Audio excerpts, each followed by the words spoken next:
Do you think YouTube should remove the dislike button? I've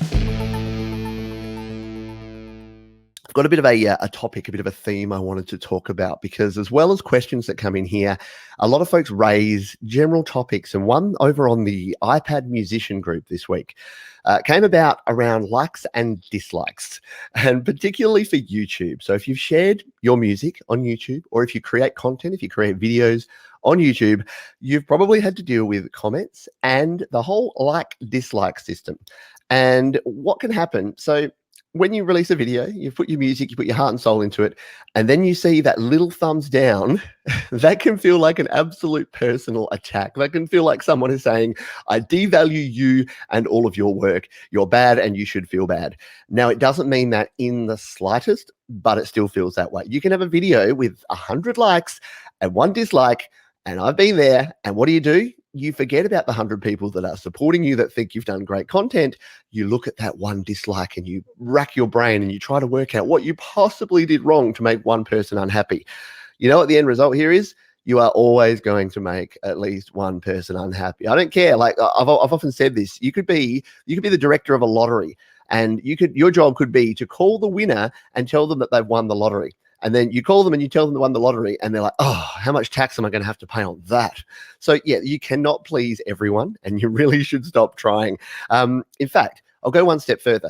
If everyone likes everything you do, they're lying. Like, honestly, they're 100% lying, because if I put my stuff out there, there are going to be people that are into R&B, they're into rap, they're into Swedish yodeling. They're not necessarily going to like my folksy singer-songwriter style.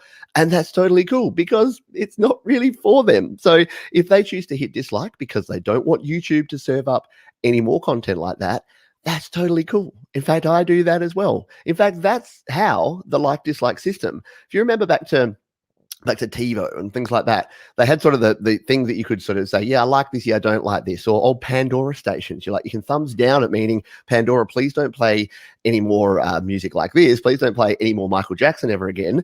But next time the Bloodhound Gang come on, you're going to thumbs up that, because you love some Bloodhound Gang. Weird choices of artists, but you get my drift.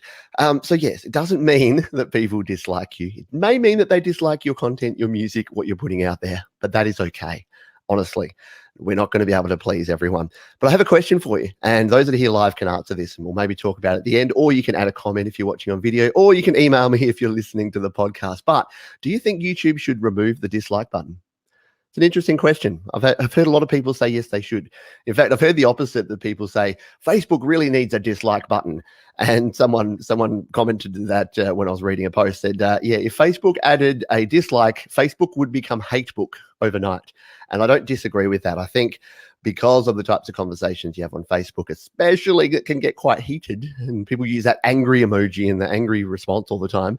If you had a thumbs down, yeah, I think that would become the default go-to for some folks. Anyway, let me know what you think. And if you've had experiences with this before, or if there's anything we should talk about in more detail here on the channel, would love to hear from you.